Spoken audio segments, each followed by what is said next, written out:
আমার পিছনে যে মসজিদটা দেখছেন এটা হচ্ছে কারণ হুগলা চায়রানি বাড়ি মসজিদ।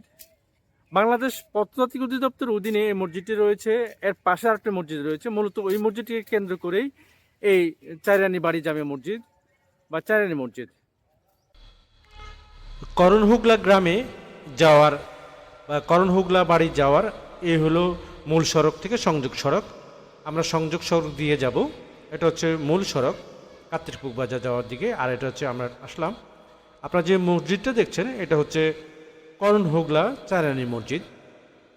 আমার আজকের যে কন্টেন্টটা থাকছে এই চায়রানি জামে মসজিদকে কেন্দ্র করে। চায়রানি মসজিদ বাংলাদেশ প্রত্নতাত্ত্বিক অধিদপ্তরের অধীনে এই মসজিদটা হচ্ছে যেটা ধ্বংসস্তূপ, অযত্ন অবহেলায় পুরো ধ্বংসস্তূপে পড়েছে। তার উল্টো দিকে হচ্ছে এই কারণ হুগলা জামে মসজিদ, কারণ হুগলা চায়রানি বাড়ি জামে মসজিদ এটা। তার পাশে রয়েছে এটা হচ্ছে এইটার পাশে হলো কবরস্থানটা। কবরস্থানের হাতের বাম পাশে বা দক্ষিণ পাশেই এই মসজিদটা। বাংলাদেশ প্রত্নতাত্ত্বিক অধিদপ্তরের অধীনে, যদিও এখানে কোনো নোটিশ বোর্ড নেই, খুবই জরাজীর্ণ এই মসজিদটি। মূলত এটাই হচ্ছে চায়রানি মসজিদ। আপনারা দেখছেন খুবই ভেঙে পড়ছে মসজিদের ছাদের অংশটুকু। আমরা ভিতরে যাব, দেখাবো আপনাদেরকে। দেখছেন পুরোটাই এখন অযত্ন অবহেলায় রক্ষণাবেক্ষণের অভাবে অনেকটা ভেঙেই পড়েছে। আর অল্প দিন, কিছুদিনের মধ্যে হয়তো মাটির সাথে মিশিয়ে যাবে এই মসজিদটি। কিন্তু এটা তো একটা ঐতিহ্যবাহী মসজিদ।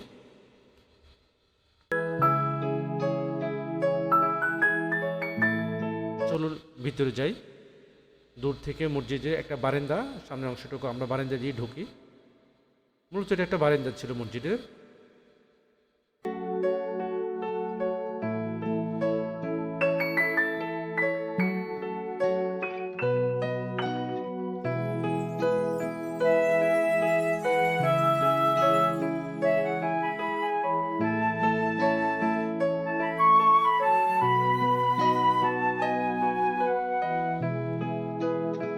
এই মসজিদটি শরীয়তপুর জেলায় নড়িয়ার করণহুগলা গ্রামে, করণহুগলা চায়রানি গ্রাম এই মসজিদটি। মূলত এইটা হলো চায়রানি মসজিদ। করণহুগলা চায়রানি বাড়ি জামে মসজিদ আর একটা রয়েছে। বাংলাদেশ প্রত্নতাত্ত্বিক অধিদপ্তরের অধীনে যে বাড়িটি রয়েছে এটা এই মসজিদটি।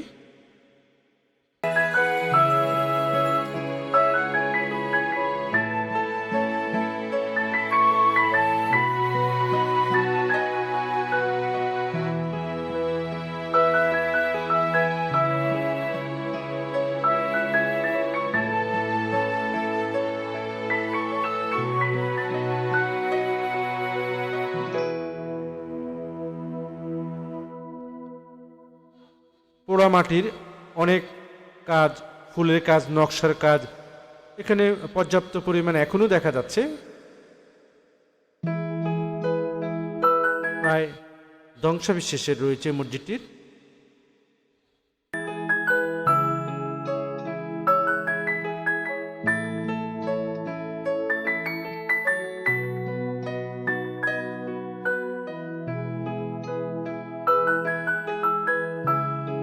আপনারা দেখছেন ফুলের নকশা মসজিদটির গায়ে। প্রায় বিলুপ্তির পথে এই মসজিদটি।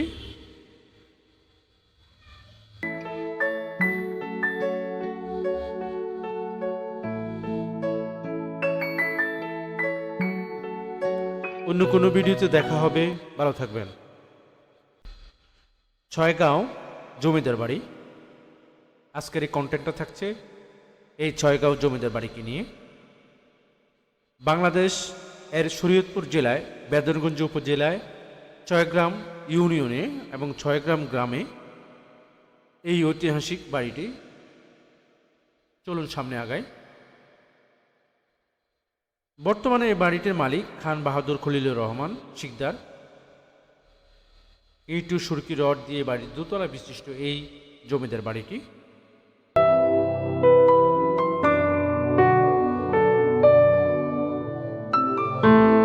কবে নাগাদ এবং কার দ্বারা জমিদার বংশ বা জমিদার বাড়িটি প্রতিষ্ঠিত হয়েছে তার কোনো সঠিক তথ্য জানা যায়নি।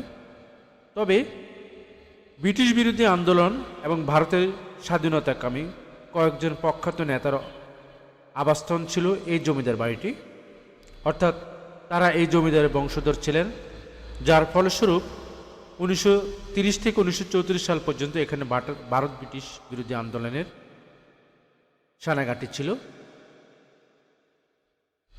এ হচ্ছে বাড়িটির পলকে নেম প্লেট দেওয়া রয়েছে।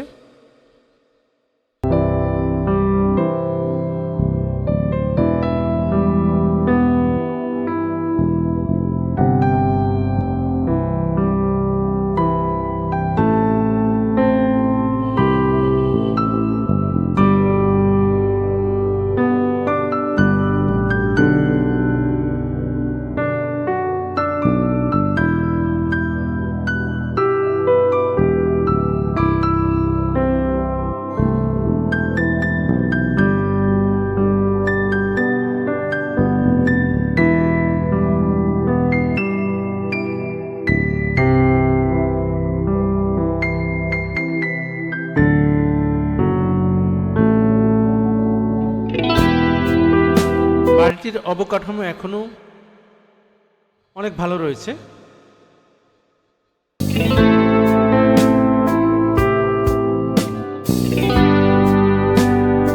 শরীয়তপুর থেকে আনুমানিক অটো বা সিএনজি করে 50 টাকা ভাড়া লাগে এই 6 গ্রাম ভেদরগঞ্জ 6 গ্রামে আসতে।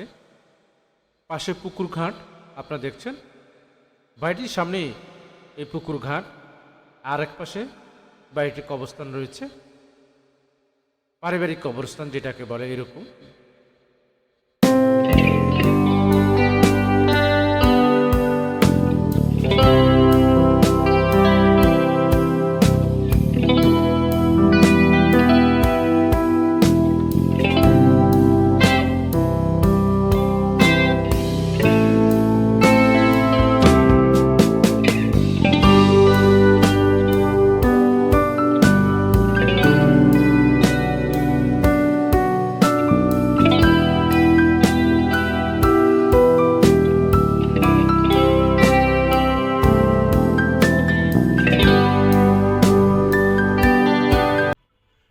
সবাইকে স্বাগতম জানাচ্ছি।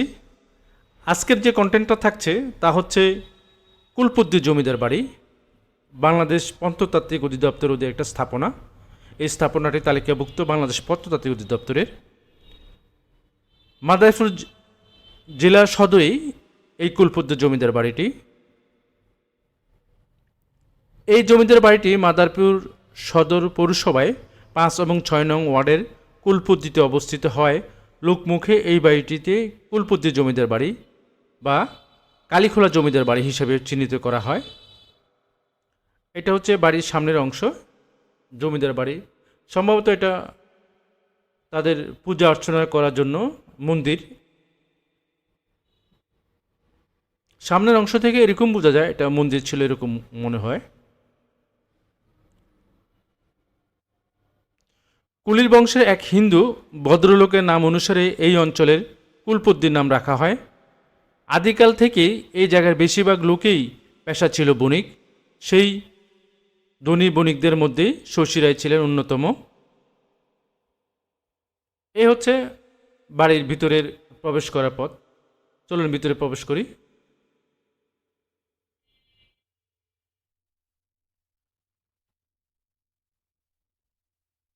এ হচ্ছে জমিদার বাড়ির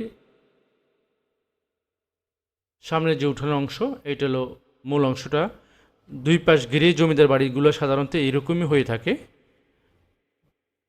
এটা ওই রকমই অনেকটা। ধনী বণিকদের মধ্যে শশী রায় ছিলেন অন্যতম। শশী রায় 1339 খ্রিস্টাব্দে বঙ্গাব্দে আনুমানিক 1932 খ্রিস্টাব্দে ইংরেজি এই কুলপদ্দি জমিদার বাড়িটি স্থাপন করেন এবং তার পাশাপাশি দুই ভাই স্বপন সাহা এবং সাধু সাহা নামে আরও দুইটি বাড়ি স্থাপন করেন। অনেকে এটাকে সাধু সাহা বা শাহবাড়ি হিসাবেও ডাকে। কুলপদ্র জমিদার বাড়িটি এলাকায় মোট জমির পরিমাণ 2155 একর।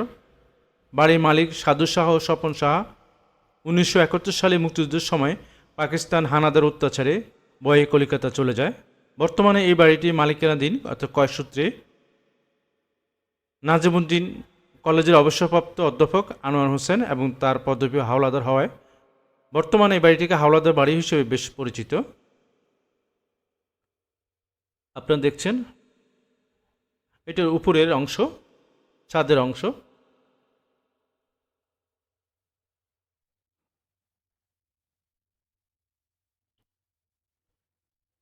মাদারপুর শহরেই এই জমিদার বাড়িটি।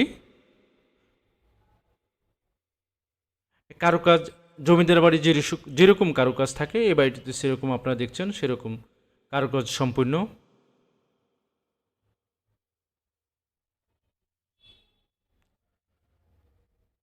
ভালো থাকবেন, পরবর্তী ভিডিওতে আবার দেখা হবে। আপনারা দেখছেন লাকাতা শিকদার জামে মসজিদের যে গম্বুজটা রয়েছে তার গম্বুজের উপর অংশ।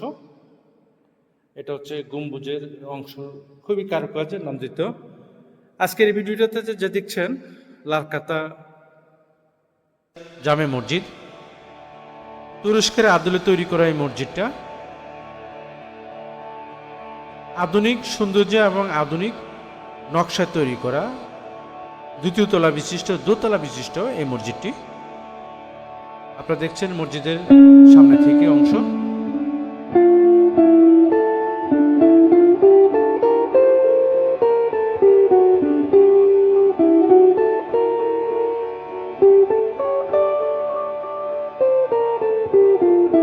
আধুনিক অজুখানা, আধুনিক সব ব্যবস্থা এখানে। চলুন ভিতরে প্রবেশ করি, মসজিদের ভিতরে অবস্থা আমরা দেখি।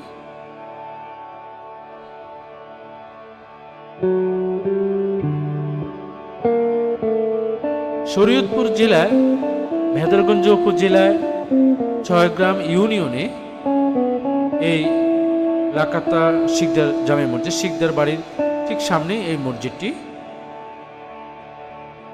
মসজিদের এটা হচ্ছে মিনারের অংশ। খুবই আধুনিক এবং রুচিসম্মত কারুকাজ শিল্পের নকশা এবং প্রদর্শনী এখানে বিদ্যমান। এ হচ্ছে ভিতরের অংশ।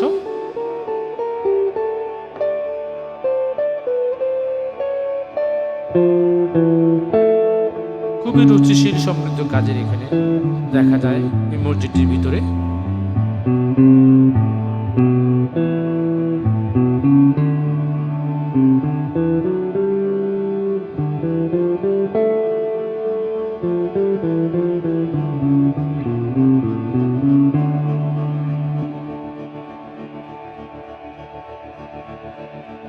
দ্বিতীয় তলা যাওয়ার সিঁড়ি, আমরা দ্বিতীয় তলা যাই।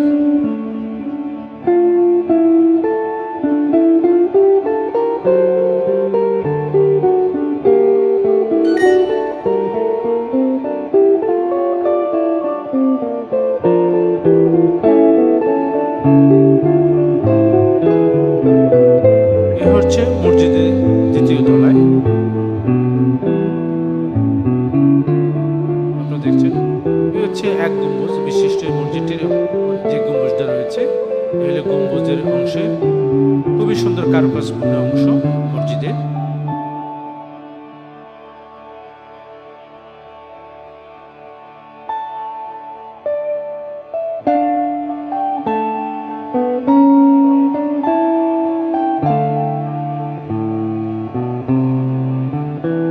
এটা হচ্ছে মসজিদের মেহরাব, মেহরাবের অংশ। আপনারা দেখছেন মসজিদের পশ্চিম পাশে, বাইরে থেকে পশ্চিম পাশে যে অংশটা মেহরাবের অংশ। খুবই নান্দনিক, খুবই আকর্ষণীয় মসজিদটি, জামে মসজিদ এটা। মসজিদের উত্তর পাশে মাদ্রাসা রয়েছে, একটা প্রাইমারি স্কুল রয়েছে পাশে।